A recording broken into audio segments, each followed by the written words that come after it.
أعوذ بالله من الشيطان الرجيم بسم الله الرحمن الرحيم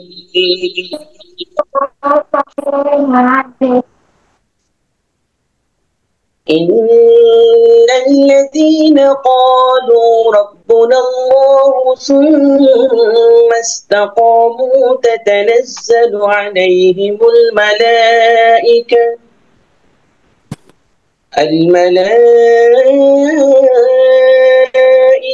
ولا تخافوا ولا تحزنوا وأبشروا بالجنة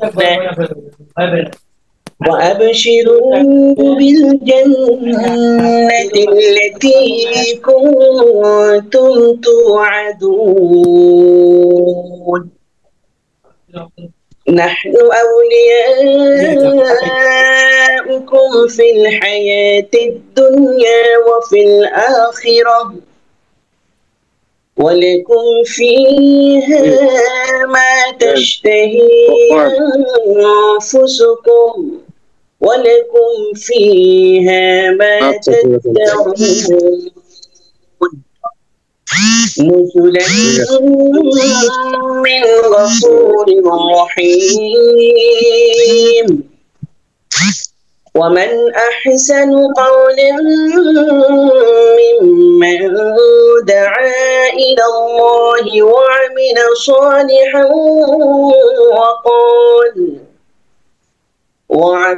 صالحا وقال إنني من المسلمين ولا تستوي الحسنة ولا السيئة ادفع بالتي هي أحسن فإذا الذي بينك وبينه عداوة كأنه ولي حميم وما يلقاها إلا الذين صبروا وما يلقاها إلا ذو حظ عظيم صدق الله مولانا العظيم মাশাআল্লাহ আল্লাহু আকবার। ঠিক আছে, তাহলে আমরা শুরু করে দিই, যেহেতু 30 জন অলরেডি চলে আসছে। ঠিক আছে, আমরা তাহলে আজকে সঙ্গীতটা নিলাম না। এখন আমাকে একটু হেল্প করবেন যে এখানে আমাদের যেটা দেখা যার শেয়ার করা হয়েছে, স্ক্রিন শেয়ার তো দেখা যাইতেছে, কোনো তো অসুবিধা নাই, তাই না? আপাতত জি না, দেখা যাচ্ছে ইনশাআল্লাহ। আচ্ছা, দেখা যদি যায়, এটাকে আপাতত কিছু বলার এগুলো আচ্ছা সরাই দিলাম। আমরা ভূগোলে চলে যাই।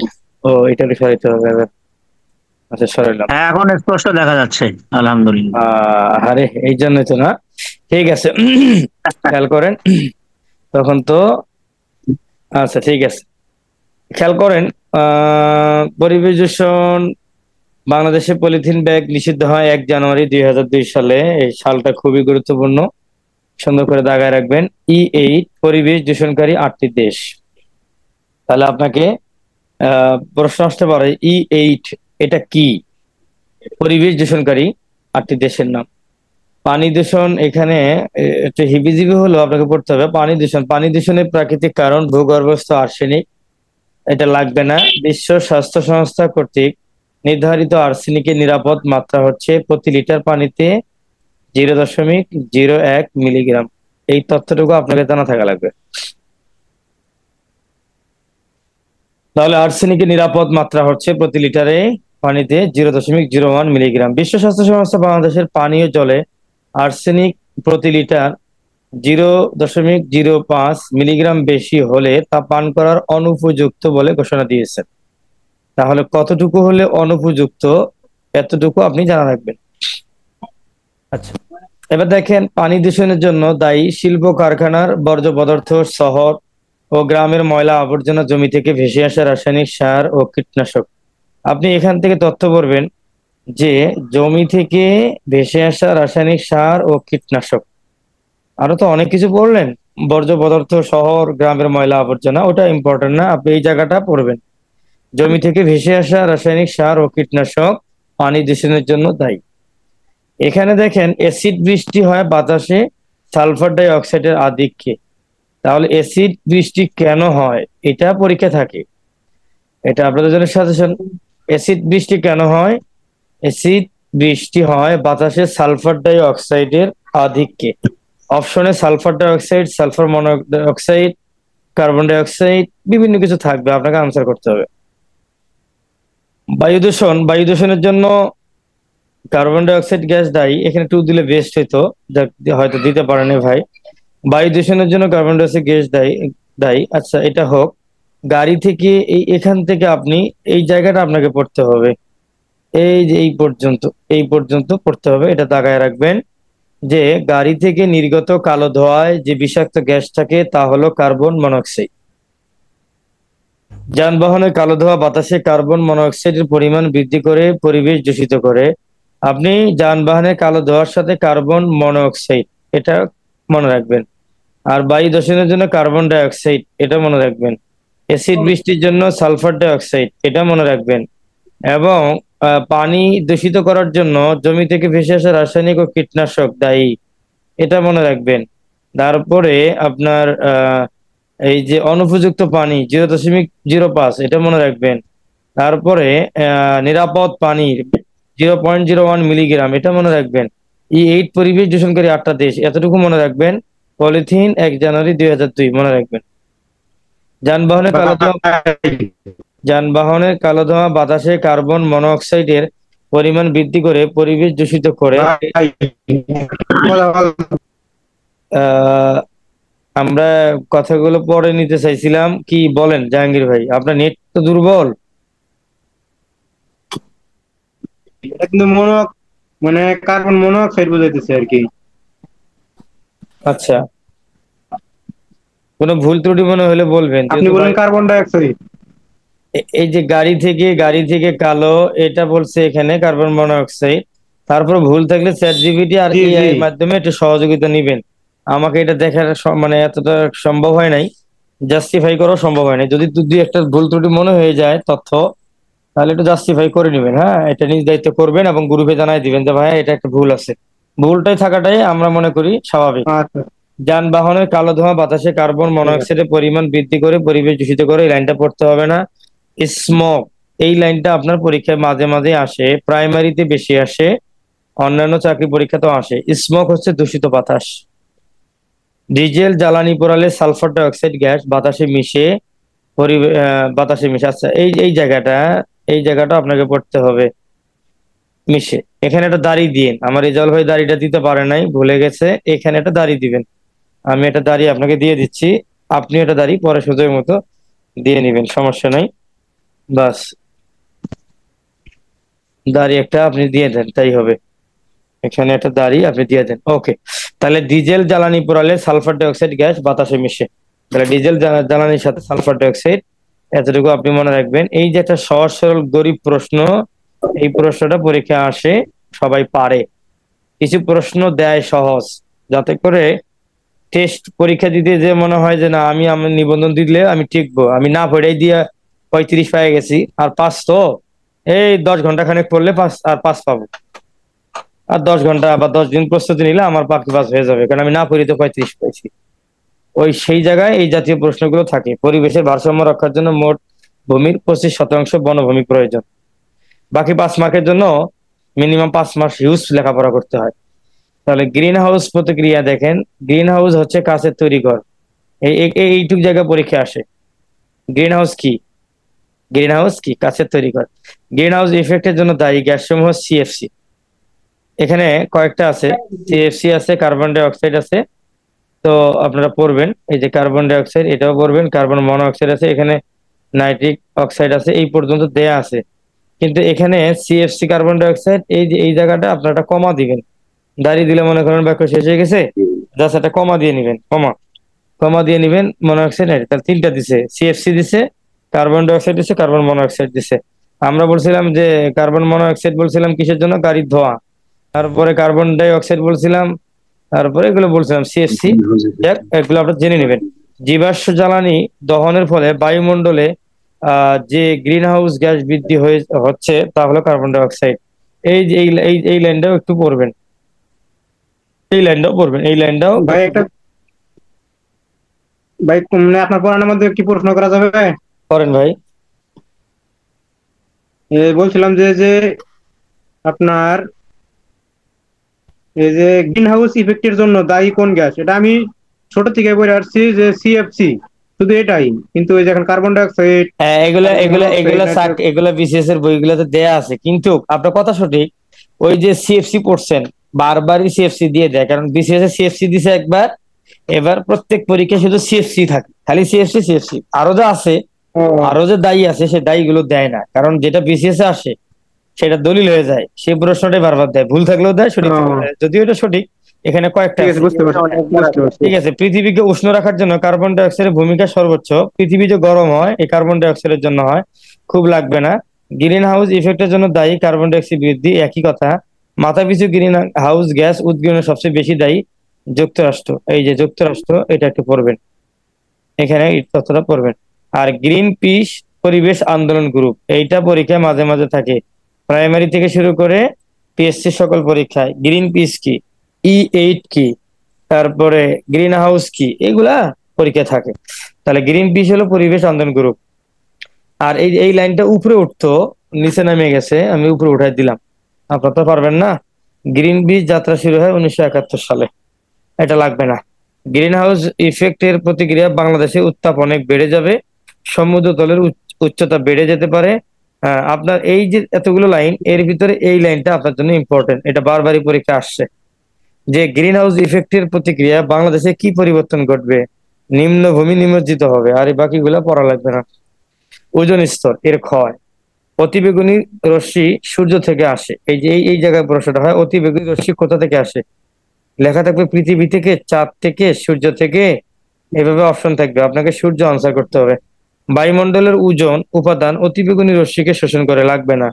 ক্লোরোফ্লোরো কার্বন আবিষ্কার করেন প্রফেসর টি মেঘলেই। এই যে এই লাইনটা খুব একটা ইম্পর্টেন্ট না, কিন্তু আমি যেন লাল চিহ্ন দিয়ে রাখলাম, হালকা করে পড়বেন। আচ্ছা, ক্লোরোফ্লোরো কার্বন আবিষ্কার কি করেন সেটা এখানে দিচ্ছে, দেখে নেবেন। ওজোন স্তরের ফাটলের জন্য মুখ্যত দায়ী, এই যত তথ্য বললেন তার ভিতরে এই যে এই তথ্যটাই জাস্ট এনাফ এই জায়গার জন্য। যদি বলেন যে একটা প্রশ্ন দিবে, তাহলে এই প্রশ্নটা দিয়ে চলে যাবে। ওজোন স্তর ফাটলের জন্য মুখ্যত দায়ী ক্লোরোফ্লোরো কার্বন, একটা প্রশ্ন দিয়ে চলে যাবে এই অধ্যায় থেকে, এত বেশি প্রশ্ন প্রয়োজন হবে না। বায়ুমণ্ডলে যে স্তর ওজোন স্তর রয়েছে স্ট্রাটোমণ্ডল। আচ্ছা, বায়ুমণ্ডলের যে স্তরে ওজোন স্তর রয়েছে সেটা হলো স্ট্রাটোমণ্ডল, এটা মুখস্থ করবেন, বা স্ট্রাটোস্ফিয়ার, এই তথ্যটা আপনাকে মুখস্থ রাখতে হবে। কোন স্তরে ওজোন রয়েছে, ওজোন স্তর রয়েছে স্ট্রাটোমণ্ডল বা স্ট্রাটো। আচ্ছা, রেফ্রিজারেটরে ফ্রেয়ন গ্যাস থাকে। আপনার তরল গ্যাস দেওয়া আছে, পরীক্ষা আসবে না, আপনার আসবে এইটা, এবং এটাই বারবার আসছে, যে রেফ্রিজারেটরে কোন ধরনের গ্যাস থাকে, ফ্রেয়ন গ্যাস, এতটুকু পরে নেবেন, ফ্রেয়ন গ্যাস। আচ্ছা, এরপরে ভাইয়া এবং আপুরা দেখেন, ফ্রেয়ন সিএফসি ট্রেড নাম, এটা লাগবে না। বর্তমানে পরিবেশ বান্ধব টেট্রাফ্লোরো ইথেন গ্যাসটি রেফ্রিজারেটরে, এখানে একটা একার হইতো, আপনারা দিয়ে দিবেন, হ্যাঁ একটা দিয়ে দিবেন, রেফ্রিজারেটরে ব্যবহৃত হচ্ছে, লাগবে না। তাহলে আমরা এখানে মোটামুটি কিছু তথ্য পড়েছি, আপনারা সেগুলা কালেক্ট করে মানে আবারও পড়বেন। এখানে আমরা আপাতত বিগত সালে কি আসছে সেখানে যাচ্ছি না, আমাদের পড়া আছে, নাই বললে ভুল, কিছু পড়া, অনেক পড়া আছে, যেগুলো পড়ে আমাদের দুইবার লিঙ্ক দিয়ে শেষ হবে না, কিন্তু আপনাদের ধৈর্য থাকতে হবে, আমরা আপনাদের সাথেই তো আছি। খেয়াল করেন, আমরা ভূগোলে আসলাম, আমাদের ভূগোল চ্যাপ্টার ছিল আজকে মহাবিশ্ব সৃষ্টির ইতিহাস। বেলজিয়ামের জ্যোতির্বিজ্ঞানী জি ল্যামেটার 1927 সালে মহাবিশ্ব সম্প্রসারণের কথা উল্লেখ করে বিগ ব্যাং তথ্য প্রদান করেন। আপনার ছোট্ট করে প্রশ্ন আসবে যে আপনার মহাবিশ্ব সম্প্রসারণের কথা উল্লেখ করেন কি, বিজ্ঞানী জে ল্যামেটার, খুব আসছে এটা। আপনি জি ল্যামেটারকে একটু সুন্দর করে দাগায় রাখেন, 1927 সালে এখানে কোনো ফ্যাক্টর না, এটা আর সালটা এই সালটা আসে না, কিন্তু বেলজিয়াম এই কথাটাও আসেনি, তবে আপনি এবার দাগায় নেন, আসতে পারে। বেলজিয়ামের জ্যোতির্বিজ্ঞানী জি লেমেটার, এই জিতে জি আছে, বেলজিয়ামে জি আছে, বাস মিলাই নেবেন, পরীক্ষার হলে মনে থাকবে আমার কথা ইনশাল্লাহ। ওকে। মহাবিশ্ব সম্প্রসারণের কথা উল্লেখ করে বিগ ব্যাং তথ্য প্রদান করে। তবে এই যে ভদ্রলোক জি লেমেটারের চেয়েও আর একজন ভদ্রলোক সুবিধা গ্রহণ করছে, সে পরীক্ষা বেশি থাকে। সে হলেন বিগ ব্যাং থিওরি। আমি এই যে এখান থেকে দিতেছি, এই যে এখান থেকে আমি মার্কিং করতেছি বিগ ব্যাং। বিগ ব্যাং এই এখান থেকে এই বইটার নাম দিয়ে একবার এখান থেকে দুইটা প্রশ্ন পরীক্ষা আসা সম্ভব। এই লাইনটা থেকে হয়তো একটা প্রবাসকে দিল, আর একটা দিল সহকারীতে, আর একটা হয়তো জুনিয়রও এখানে কোথাও থেকে দিবি, মানে এই লাইন থেকে দুইটা আসা সম্ভব। কি সেটা? বিগ ব্যাং তথ্যের ব্যাখ্যা উপস্থাপন করেন Stephen Hawking. Big bang theory উপস্থাপনা কে করেন? Stephen Hawking. তার a brief history of time, যদি প্রবাসকে এটা আসে যে স্টিফেন হকিং এর যে বইতে বিগ ব্যাং তত্ত্বের উপস্থাপনা করছে সেই বইটার নাম কি, এটা হয়তো প্রবাসকে আসলো, আর ইয়াতে চলে আসলো, সহকারীতে চলে আসলো যে স্টিফেন হকিং একজন পদার্থবিদ, চিকিৎসাবিদ, জ্যোতির্বিদ, হ্যাঁ, আইনজীবী দিয়ে দিল। তার মানে এই লাইনটা থেকে দুটো প্রশ্ন সচরাচর আসে। ভাইয়া দেখেন, মহাবিশ্ব টলেমি একজন মিশরীয় জ্যোতির্বিদ ছিলেন। আসলে এনারা বড় বড় জিনিস আবিষ্কার করার কারণে তাদের এই পরিচয়টা এখনো শিক্ষক নিবন্ধন বিভিন্ন চাকরি পরীক্ষা দিয়ে দিতে চায়, দেয় সবসময়। যেমন টলেমি মহাবিশ্ব সম্পর্কে কথা বলছিলেন, এই জন্য টলেমি একজন মিশরীয় জ্যোতির্বিদ ছিলেন। এখান থেকে দুইটা প্রশ্ন অনেক সময় হতে পারে, বা আমি যদি কখনো প্রশ্ন করি তখন এখান থেকে আমি দুই জায়গায় দিব। একটা হলো টলেমি একজন মিশরীয় নাগরিক, আর তিনি জ্যোতির্বিদ ছিলেন। তাহলে টলেমি ছিলেন জ্যোতির্বিদ, আপনি দুটো পড়ে নেবেন। আচ্ছা, জ্যোতিষকে 7 প্রকার, এই কত প্রকার সেটা কোনোদিন পরীক্ষা আসে নাই। আচ্ছা, তবে নক্ষত্র, গ্রহ, উপগ্রহ, ধূমকেতু, ছায়াপথ, উল্কা, ক্যাসা, সুপারনোভা, অনেকেই এই ভূগোলে অনেক ভালো। আমার সেটা যদি ভুল ত্রুটি থাকে ধরাই দিবেন, সমস্যা নেই, ভুল ত্রুটি থাকা স্বাভাবিক। আমি টাইপ করিনি, আমার এক ভাই টাইপ করছে, উনিও খুব ভালো টাইপিস্ট, কিন্তু ভুলটা হবে এটাই, কারণ এটা প্রথম শীট, প্রথমে আপনারা ক্লাস করতেছেন। গত 3 বছর আমরা বইয়ের আলোকে পড়াইছিলাম, এবছরই আমরা শীটের মানুষের চাহিদা বেশি, এইভাবে আসছে, এই জন্য পরিশ্রম হচ্ছে বেশি, কষ্ট হচ্ছে বেশি, সময় যাচ্ছে বেশি, কিন্তু কষ্টটাই একে অগাধ হচ্ছে, যেটা বলে শেষ করা যাচ্ছে না। আচ্ছা দেখেন, পৃথিবী, আপনি 7টা নাম মনে রাখবেন। জ্যোতিষ্ক খুব লাগবে না। পৃথিবী মহাকাশের একটি জ্যোতিষ, যে এই লাইনটা প্রশ্ন হবে, নিচের কোনটা জ্যোতিষ্ক? পৃথিবী, অথবা পৃথিবী মহাকাশের একটি কি? এভাবে গ্রহ, উপগ্রহ, জ্যোতিষ্ক নানাবিধ প্রশ্ন করে ফেলবে, আপনি জ্যোতিষ্ক আনসার করবেন। চাঁদ, তারা, সূর্য, এগুলো জ্যোতিষ্ক করে নিবেন। এখন ভাইয়া, ছায়াপথ ও কসমিক ইয়ার, গ্যালাক্সির দীপ্তমান পথের মতো যে ক্ষুদ্র অংশ তা হলো ছায়াপথ, লাগবে না। মিল্কি ওয়ে একটি নীহারিকা মণ্ডল, এই প্রশ্নটা প্রাইমারিতে, বিসিএস এ, শিক্ষক নিবন্ধনে বারবার দিতে পছন্দ করে। মিল্কি ওয়ে একটি নীহারিকা মণ্ডল, এই পরিবেশ দূষণকারী 8টা দেশ, আপনার ওই যে একটু আগে যা বললেন এইরকম তথ্য, এটাও মিল্কি ওয়ে একটি নীহারিকা মণ্ডল। আচ্ছা, এটা লাগবে না। নক্ষত্র, সূর্যের নিকটতম নক্ষত্র হলো প্রক্সিমাস সেন্টারাই, এই যে তথ্যটা, এই তথ্যটা আপনি পড়বেন। তাহলে সূর্যের নিকটতম নক্ষত্র হলো প্রক্সিমাস সেন্টারাই। এটা যেমন তেমন 80% ইম্পর্টেন্ট, কিন্তু আরো 100% ইম্পর্টেন্ট এই যে প্রশ্নটা, এই প্রশ্নটা। আকাশের উজ্জ্বলতম নক্ষত্র লুব্ধক, আমি 6বার নিবন্ধন দিয়ে কমপক্ষে 4বার পাইছি এটা। আচ্ছা, ধ্রুবতারা উত্তর গোলার্ধে দেখা যায়, ধ্রুবতারা ঠিক মাথার উপর সুমেরু বিন্দুতে অবস্থান করে, লাগবে না। তাহলে আকাশের উজ্জ্বলতম নক্ষত্র লুব্ধক, মিল্কি ওয়ে একটি নীহারিকা মণ্ডল, পৃথিবী মহাকাশের একটি জ্যোতিষ্ক, টলেমি মিশরীয় জ্যোতির্বিদ, স্টিফেন হকিং একজন পদার্থবিদ, তিনি বিগ ব্যাং থিওরির তত্ত্ব উপস্থাপনা করেছেন, a brief history of time. আর বেলজিয়ামের বিজ্ঞানী নাম হলো জি ল্যামেটার, তিনি কেবল বিগ ব্যাং থিওরির ব্যাপারে যা সম্প্রসারণ করছেন, মহাবিশ্ব সম্প্রসারণ। ওকে, এবার আসেন আমরা কোথায় আসি। হ্যাঁ, আচ্ছা, উল্কা ও কসমিক কণার সন্ধান পাওয়া যায়, এই প্রশ্নটাও আসে। আপনি আইন ও মন্ডল এই জায়গাটা পড়ে ফেলবেন। উল্কা ও কসমিক কণার সন্ধান কোথায় পাওয়া গেছে? ঠিক আছে, কোথায়? আইনমন্ডল ঊর্ধ্ব স্তরে একটা রেপ হইতো।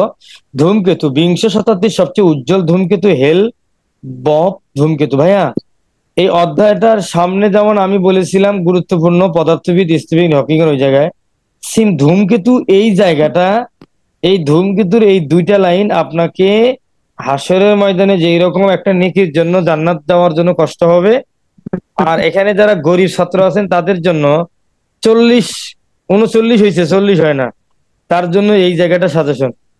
সেদিন এই জায়গাটা আপনাকে পার করে দিবে আল্লাহর, মানে এই জায়গার ওসিলায় আপনাকে আল্লাহ পার করে দিবে। এই যে বিংশ শতাব্দীর সবচেয়ে উজ্জ্বল ধূমকেতু হলো হেল-বব ধূমকেতু। এটা না ততটা ইম্পর্টেন্ট, তার চেয়ে ইম্পর্টেন্ট হলো হেলি ধূমকেতু আবির্ভূত হয় 75 বছর পর পর। এটা না ততটা ইম্পর্টেন্ট, তার চেয়ে বেশি ইম্পর্টেন্ট সর্বশেষ হেলির ধূমকেতু দেখা গিয়েছিল 1986 সালে। তাহলে 75 বছর হলে আবার কবে দেখা যাবে ধূমকেতু? আবার 2062 সালে দেখা যাবে। এই আড়াই লাইন আপনারা পড়লে ইনশাল্লাহ একটা মার্ক আপনার মানে পার করায় দেওয়ার জন্য খুব সহযোগী হিসেবে কাজ করবে এই জায়গাটা। তাহলে আপনি হেলির ধূমকেতু দেখা গিয়েছিল সর্বশেষ 86 সালে, আর পরবর্তী দেখা যাবে 62 সালে। এতটুকু মনে রাখবেন। ধন্যবাদ। মহাশূন্য থেকে আগত রশ্মি কণা হলো কসমিক রে। হ্যাঁ, এই যে একটা তথ্য লুকায় গেছে, এই তথ্যটা খেয়াল করি নাই, এই তথ্যটাও আপনাকে পড়তে হবে, এই তথ্যটাও আপনাকে পড়তে হবে। মহাশূন্য থেকে আগত রশ্মি বা কণা হলো কসমিক রে। ভাইয়া সৌরজগতে আসেন, সর্বপ্রথম কোপার্নিকাস সৌরজগতের ব্যাখ্যা দেন। তাহলে সৌরজগতের ব্যাখ্যা কে দেন? সর্বপ্রথম। আর বাংলাদেশের চাকরির বাজারে খালি সর্বপ্রথম, সবচেয়ে বড়, সবচেয়ে ছোট, এই রকমই থাকে 15-16টা প্রশ্ন পরীক্ষার হলে। তো সেখানে সর্বপ্রথম বলছে, আবার সৌরজগতের ব্যাখ্যা দিছে, এটা তো চারটিখানি কথা না, এই জন্য আপনাকে লাইনটা পড়তে হবে। কোপার্নিকাস এর ব্যাখ্যা অনুসারে সূর্য সৌরজগতের কেন্দ্র এবং পৃথিবী সূর্যের চারিদিকে ঘুরছে। আপনার এই কথাটুকু হচ্ছে সারা পৃথিবীতে ভাইরাল হলো এই কথাটা, যে সূর্য সৌরজগতের কেন্দ্র, এটা না, সব থেকে ভাইরাল কথা হলো পৃথিবী সূর্যের চারিদিকে ঘুরছে। এই কথাটা, পৃথিবী সূর্যের চারিদিকে ঘুরছে, এই মতবাদের প্রবক্তাকে কোপার্নিকাস ইনি। এই জন্য এটা খুব আসে, এই জায়গাটা আসে। সূর্যকে কেন্দ্র করে ঘূর্ণায়মান জ্যোতিষ্ক মণ্ডলীকে সৌরজগৎ বলে লাগবে না। জ্যোতিষ্ক 7 প্রকার, আমরা একটু আগে পড়েছি। আবার এখানে বলছে সূর্যের নিকটতম প্রক্সিমা সেন্টারে পড়েছি। সূর্যের 8টি গ্রহ রয়েছে, আমাদের গ্রহ পড়তে হবে। সূর্যের কয়টা গ্রহ, এইটা আসে পরীক্ষায়, সূর্যের 8টা গ্রহ। এখন দেখেন সৌরজগতের এই তো আসল জায়গায় আমরা চলে আসছি। এই জায়গাটা আমরা একটু নিচে করে দেই, ইজি করে দিই, খুব ভালো ভালো জায়গা এটা। সৌরজগতের সর্ববৃহৎ গ্রহ হলো বৃহস্পতি। এই জায়গায় পরীক্ষা থাকে, এই জায়গাটা পরীক্ষায় থাকে। যেহেতু বৃহৎ, আমি একটু আগে বলছি সর্বপ্রথম, তারপর বৃহত্তম, ক্ষুদ্রতম, তার এই যে প্রশ্নগুলোতে 14-15টা প্রশ্ন দিয়ে দেয় পরীক্ষায়। তাহলে সৌরজগতের সর্ববৃহৎ গ্রহ হলো বৃহস্পতি। আচ্ছা ভাই, এখানে গ্রহ নামগুলো কোথায় দিল? সমস্ত গ্রহগুলো একবার একটু পড়ে গেলে বেস্ট হতো। এখানে তো নামগুলো দেখতেছি না, হয়তো সামনে আছে। আচ্ছা যাই হোক। আচ্ছা ভাইয়া দেখেন, এই যে বৃহস্পতি বানানটা, এটা কি কত বড় বানান, তাই না? আমাদের এই ব্যাচে লাবণী নামে এক মেয়ে, সে বলছিল আজকে যে ভাইয়া এটার বানানো বড়, তাই এটাও বড়। আর বুধের বানান ছোট, তাই বুধ কি, বুধ ছোট। বুধের বানান ছোট, বুধ ছোট। তাহলে দেখেন সৌরজগতের সর্ববৃহৎ গ্রহ হলো বৃহস্পতি, বানান বড় তাই বড়। ক্ষুদ্রতম গ্রহ হলো বুধ, বানান ছোট, বুধ। এটা আপনার ভুলবেন না। সূর্য ও অন্যান্য গ্রহের উচ্চতা পরিমাপক যন্ত্র, এইখানে 200% সাজেশন যদি নেন তাহলে এই প্রশ্নটাকে নেবেন। সূর্য ও অন্যান্য গ্রহের উচ্চতা পরিমাপক যন্ত্র নাম হলো সেক্সটেন্ট। সেক্সটেন্ট, ওকে, এটা আপনারা এখান থেকে পড়ে ফেলবেন। তারপরে সূর্য পৃষ্ঠের, এই যে এখানে আবার একটা 150% সাজেশন আছে, এইটা সাজেশন, এটা আপনাকে পড়তে হবে। এই প্রশ্নটা, যে সূর্য পৃষ্ঠের উত্তাপ 6000 ডিগ্রি সেন্টিগ্রেড, এই 6000 আপনার জন্য আশীর্বাদ, সেদিন কাজে লাগবে। সূর্যের মধ্যে হাইড্রোজেন গ্যাস সর্বাধিক, এই যে আরো খাসির কলিজা, এগুলো খুব ইম্পর্টেন্ট। সূর্যের মধ্যে হাইড্রোজেন গ্যাস, বায়ুর তাপের প্রধান উৎস সূর্য। ওরে সুবহানাল্লাহ, সবগুলো এক জায়গায় চলে এসেছে, এতক্ষণ মজা পাইলাম না। বায়ুর তাপের প্রধান উৎস সূর্য, আচ্ছা এটা ইম্পর্টেন্ট। পৃথিবীর মহাকাশ, এটা বলছি, পৃথিবী থেকে সূর্য 93 মাইল, 1 লক্ষ লাগবে না। আলোর গতি, এইটা 5 এর বইয়ে আছে। এই প্রশ্নটা মাঝে মাঝে দেয়, প্রাইমারিতে খুব বেশি আসে, জানে ম্যাডামরা আমাদেরকে এসে পড়াবে, এই জন্য আগাম প্রস্তুতি নেই। এই জায়গাটা পড়বেন। আলোর গতি 1,86,000 মাইল সেকেন্ড। সূর্য থেকে পৃথিবীতে আলো আসতে 8.32 মিনিট বা 8.20 সেকেন্ড সময় লাগে। এই জায়গাটা পড়ে ফেলবেন, 1,86,000। আচ্ছা, পৃথিবীর গড় ব্যাসার্ধ হচ্ছে 6,371 কিলোমিটার। তেমন লাগবে না। পৃথিবীর আয়তনের তুলনায় সূর্যের আয়তন মোটামুটি এই যে এই জায়গাটা লাগে, এই জায়গাটা লাগে। এটা প্রাইমারির জন্য একদম ভেরি ভেরি ইম্পর্টেন্ট। আচ্ছা, সূর্য চন্দ্র অপেক্ষা 2 কোটি লাগবে না। আচ্ছা আসেন, এবার আমরা একটা নিচে দিই আপনাদেরকে। আচ্ছা, গ্রহ সম্পর্কিত তথ্য। সৌরজগতের ক্ষুদ্রতম, দ্রুততম ও নিকটতম গ্রহ হলো বুধ। চিন্তা করছেন কয়টা প্রশ্ন এখানে শিখলেন? এই লাইনে আপনি 3টা প্রশ্ন একবারে শিখছেন। যে সৌরজগতের ক্ষুদ্রতম গ্রহের নাম কি, তারপরে দ্রুততম গ্রহের নাম কি। আরে ভাই, ছোট মাল তো ছোট ছোট জিনিস দৌড়ায় বেশি। কথা বলছেন কিনা? ছোট জিনিস দৌড়ায় বেশি। ক্ষুদ্রতম, দ্রুততম, নিকটতম। আচ্ছা, তাহলে সৌরজগতে বুধ গ্রহের সূর্যকে প্রদক্ষিণ করতে সবচেয়ে কম সময় লাগে। ও দ্রুত দৌড়ায়, এই জন্য সময় কম লাগে। কথা ক্লিয়ার নেই? দ্রুত দৌড়ায় দেখে সময় কম লাগে। সূর্যকে প্রদক্ষিণ করতে সময় কম লাগে। এটা তেমন লাগবে না। শুক্র গ্রহের অপর নাম। এই জায়গাটা আপনাদের জন্য সাজেশন। শুক্র গ্রহের অপর নাম হলো শুকতারা। সন্ধ্যা তারা আসে না পরীক্ষায়। তাহলে শুক্র গ্রহের অপর নাম শুকতারা। বুধ ও শুক্র গ্রহের উপগ্রহ নাই। হ্যাঁ, এই যে এই যে এই এই- এই- এই- এই- এই দুইটার উপগ্রহ নাই। এতিম, গরিব এরা, এই জন্য পরীক্ষায় আসে। নিচের কোনটির উপগ্রহ নাই? আচ্ছা, পৃথিবী হলো সৌরজগতের তৃতীয় গ্রহ। আমরা পৃথিবীর প্রাণী, আমাদের পাম মারার লাগে এই প্রশ্নটা মাঝে মাঝে দেয়। পৃথিবী সৌরজগতের তৃতীয় গ্রহ। পৃথিবীর নিকটতম গ্রহ হলো শুক্র। দেখছেন, সৌরজগতের নিকটতম গ্রহ বৃহস্পতি, আর পৃথিবীর নিকটতম গ্রহ হলো শুক্র। শুক্র। এটা এগুলো পরীক্ষা লাউলায় ফেলেন আপনারা। আর এখানে 500% সাজেশন। আবে কি বেশি উঠলো নাকি? উঠলে এই যে মঙ্গল গ্রহের আপনার 2টা উপগ্রহ রয়েছে, ফোবাস ও ডিমোস। বারবার পরীক্ষা আসে। সৌরজগতের সবচেয়ে বড়, এই তো খাসিগুলি, এই যে সবচেয়ে বড় গ্রহ হলো বৃহস্পতি। বারবার আসে। একে গ্রহরাজ বলা হয়। এই কথাটাই বলে যে গ্রহরাজ নিচের কোনটিকে বলা হয়? বৃহস্পতি, শনি, শুক্র, এভাবে দেওয়া থাকবে। বৃহস্পতি গ্রহের উপগ্রহ সর্বাধিক। আরে সর্বাধিক দেখেই তো তুমি বড়।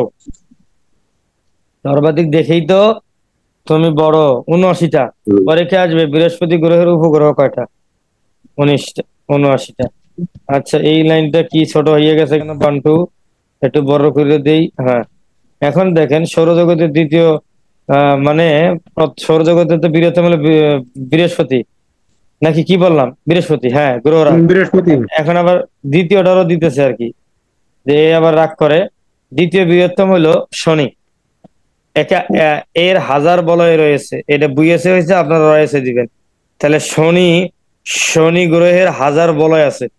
খুব ইম্পর্টেন্ট, হ্যাসকারি করবেন না কিন্তু, খুব ইম্পর্টেন্ট। এই গ্রহের উপসংখ্যা 62টি। এটাও পরীক্ষায়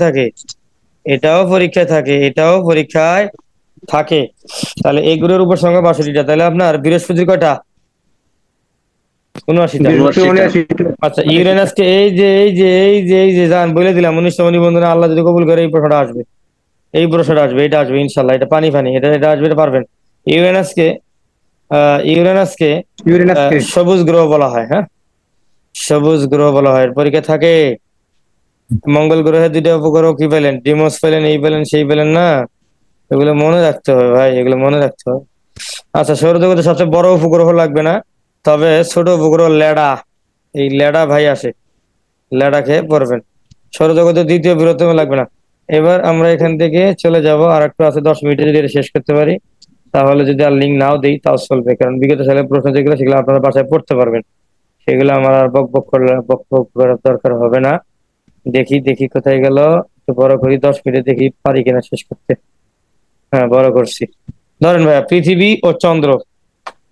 পৃথিবীর একমাত্র উপগ্রহ চাঁদ। তাহলে এই জায়গায় প্রশ্নটা আসে, পৃথিবীর একমাত্র উপগ্রহ আছে একটা, সেটা হলো চাঁদ। পরীক্ষা থাকে। পৃথিবী হতে চাঁদের দূরত্ব 2,39,000 লাগবে না। আলোর গতিতে চললে চাঁদে পৌঁছাতে 1.5 সেকেন্ড লাগবে। এইটা দেবেন, পৃথিবী আলোর গতিতে চললে 1.5 সেকেন্ড সময় লাগবে চাঁদে পৌঁছাতে। আচ্ছা, পৃথিবী চাঁদের তুলনায় 49 গুণ ভারী। এই তথ্যটাও পড়বেন। তাহলে পৃথিবী চাঁদের তুলনায় 49 গুণ বাড়ি। তারপর দেখেন পৃথিবী চারদিকে চাঁদের একবার ঘুরতে 29 দিন সময় লাগে। এই 29 দিনকে মার্কিং করেন। আচ্ছা করেন।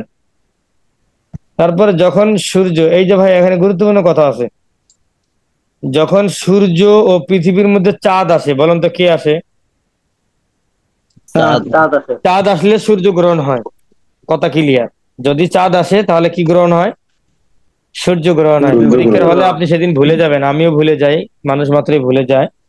সেই দিন মনে হবে যে সূর্য ও পৃথিবীর মধ্যে চাঁদ আসলে অপশন 4টে সঠিক মনে হবে, কিন্তু পারবেন না। সূর্য ও পৃথিবীর মধ্যে যদি চাঁদ অবস্থান করে তাহলে সূর্য গ্রহণ, চাঁদ আসলে সূর্যের গ্রহণ হয়, এতটুকু মনে রাখেন। তাহলে দেখেন সূর্য গ্রহণ ঘটে চাঁদ, সূর্য ও পৃথিবী যখন এক সরল রেখায় অবস্থান করে। হ্যাঁ, এই জায়গাটাও আপনি মুখস্থ করবেন। তাহলে দেখেন দুইটা কথা বলছে, সূর্য ও পৃথিবীর মধ্যে চাঁদ আসলে সূর্য গ্রহণ ঘটে যখন চাঁদ, সূর্য, পৃথিবী এক সরল রেখায় অবস্থান করে। এটাও ইম্পর্টেন্ট, এই কথাও ইম্পর্টেন্ট। ভাইয়া চন্দ্র গ্রহণ, এই কথাটা আপনাকে আমি বুঝাবো এখন, বোঝাতে চাচ্ছি ইনশাআল্লাহ, খেয়াল করেন। তাহলে চন্দ্র গ্রহণের সময় পৃথিবী আসে, সূর্য গ্রহণের সময় চাঁদ আসে, আর চন্দ্র গ্রহণের সময় পৃথিবী আসে। এখন চন্দ্রের সাথে সূর্যের সম্পর্ক আছে, চন্দ্র আসলে সূর্য গ্রহণ হয়, আর পৃথিবী আসলে চন্দ্রগ্রহণ হয়। পৃথিবী আসলে কি হয়? তাহলে পৃথিবী কোথায় আসে? চন্দ্র এবং সূর্যের মাঝখানে আসে। তাহলে চন্দ্রগ্রহণের সময় পৃথিবী সূর্য ও চন্দ্রের মাঝে আসে। ভাই এই জায়গায় কে আসছে বলেন? চাঁদ আসছে। চাঁদ আসছে, চাঁদ আসছে এই জায়গায়, এটা কোনো কথা বললেন? চন্দ্রগ্রহণের সময় পৃথিবী পৃথিবী পৃথিবী সূর্য ও চন্দ্রের মাঝে অবস্থান করে, তাহলে কে আসছে? পৃথিবী। পৃথিবী আসছে। ও ভাই পৃথিবী যদি আসে তাহলে আমরা বলছি, পৃথিবী যদি আসে তাহলে চন্দ্রগ্রহণ, পৃথিবী আসলে চন্দ্রগ্রহণ। আর যদি চাঁদ আসে তাহলে কি গ্রহণ ভাই? চাঁদ আসলে সূর্য গ্রহণ। হ্যাঁ, গ্রহণই দুইটা, একটা চন্দ্রগ্রহণ আর সূর্য গ্রহণ। তো চাঁদ আসলে সূর্য গ্রহণ, আর আর চাঁদ যদি না আসে, চাঁদ না আসলে কি গ্রহণ? আমরা পৃথিবী আসার কথা কই না, আমরা গরিব মানুষ, আমরা পৃথিবী আসার কথা বলি না। আমরা যখন প্রশ্নটা দেখব যে সূর্য ও চন্দ্রের মাঝে, তার মানে বোঝা গেছে চাঁদ আসে নাই, অন্য কিছু একটা আসছে। চাঁদ আসলে সূর্য গ্রহণ, চাঁদ না আসলে চন্দ্রগ্রহণ, চাঁদ না আসলে চন্দ্রগ্রহণ, আর চাঁদ আসলে সূর্য গ্রহণ। এতটুকু মনে রাখেন। ভাই প্রশ্নটা কিভাবে হতে পারে একটু বলতেন? প্রশ্ন এইভাবে হবে, চন্দ্রগ্রহণের সময় না এইভাবে হবে, পৃথিবী ও সূর্য ও চন্দ্রের মাঝে পৃথিবী অবস্থান করলে দিয়া দিবে অপশন ক চন্দ্রগ্রহণ, সূর্য গ্রহণ, পৃথিবী গ্রহণ ও মুক্তমুখ। কথা কথা ক্লিয়ার? ঠিক আছে। আচ্ছা পূর্ণিমায় চন্দ্র, আচ্ছা এই যে চন্দ্রগ্রহণটা ঘটে পূর্ণিমায়, কখন ঘটে ভাই? পূর্ণিমায়। আচ্ছা চন্দ্র ও সূর্য পৃথিবীর এক পাশে অবস্থান করে অমাবস্যা তিথিতে, এটাও বলবেন, এটাও আসে, এটাও আসে, এটাও আসে, এটাও আসে। আচ্ছা পৃথিবীর আকার গোল, এই ধারণা প্রথম প্রবর্তক হলেন পিথাগোরাস, এই নামটা মুখস্থ করবেন।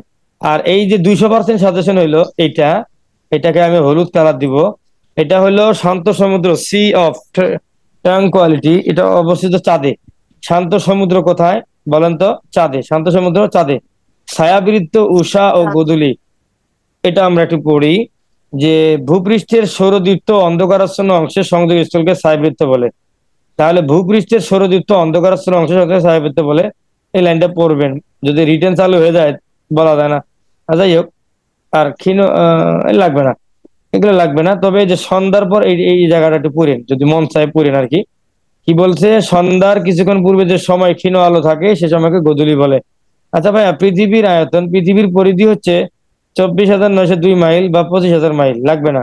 পরিধি 3600, লাগবে না। পৃথিবীর আনুমানিক এইটা পড়বেন, 450 কোটি বছর। আচ্ছা পৃথিবী তৈরি হচ্ছে এখানে এই এই এই পৃথিবীর আকার আয়তনের ভিতরে সাজেশন হলো আপনার এইটা 100%, যে পৃথিবী তৈরি প্রধান উপাদান হচ্ছে সিলিকন। আচ্ছা পৃথিবী কাল্পনিক রেখাসমূহ, আমাদের লিঙ্ক দিতে হবে, লিঙ্ক ছাড়া হবে না, তাড়াহুড়া করবো না অতটা। কর্কটক্রান্তি রেখার অক্ষাংশ হলো 23.5 উত্তর অক্ষাংশ। তাহলে দেখেন পৃথিবীর কাল্পনিক রেখা, খেয়াল করেন, কর্কটক্রান্তি তো আমরা জানি বাংলাদেশের উপর দিয়ে গেছে, পড়ছেন না ভাই 1 নম্বর লেকচারে? জি জি জি জি এই জায়গাটা আপনারা জি জি পড়ছিলেন আমাদের 1 নম্বর মকরক্রান্তি বা লেকচার, কর্কটক্রান্তি। ট্রপিক অফ ক্যান্সার, মনে আছে? লাভলি আপা কথা বলেন নাকি, এটা কি কথা বলেন? মাইশা মাইশা। ও আচ্ছা, মাইশা মাইশা, বাপরে বাপ, দুইটা নাম আকিকে দুইটা করা লাগবে। আচ্ছা, কর্কটক্রান্তি রেখার অক্ষাংশ হলো 23.5 উত্তর। ভাইয়া পরীক্ষার হলে আপনি এই জায়গায় ওলাবেন, লিখে রাখেন, এই জায়গায় ওলাবেন, উত্তর, দক্ষিণ, পূর্ব, পশ্চিম, এই জায়গায় আপনি পারবেন না। তাহলে আমার বাংলাদেশে যেটা, সেটা আমরা এমনি উত্তরের লোক, গরিব শরীফ মানুষ, তার মানে কর্কটক্রান্তি রেখা অক্ষাংশ হলো 23.5 উত্তর অক্ষাংশ। আর মকরক্রান্তি, এটা হলো দক্ষিণবঙ্গের ঘটনা। ওদিকের মানুষ চালাক বেশি, এদের মকরটা অনেকে মন খারাপ করবে, দরকার নেই ভাই, এটা অনলাইন ক্লাস। এটাও 23.5, কিন্তু এটা হলো দক্ষিণ। এটাও 23.5, তবে এটা দক্ষিণ দিক ভাই। তাহলে উত্তর হলো আমার কর্কটক্রান্তি, আর মকরক্রান্তি হলো 23.5 দক্ষিণ অক্ষাংশ। আর এই যে 66.5 উত্তর অক্ষাংশ হলো সুমেরু বৃত্ত, আর 66.5 দক্ষিণ অংশ হলো কুমিরি বৃত্ত, অর্থাৎ কুমিরি হলো দক্ষিণে আর সুমেরু হলো উত্তরে। এখানেও ঘটনা আছে।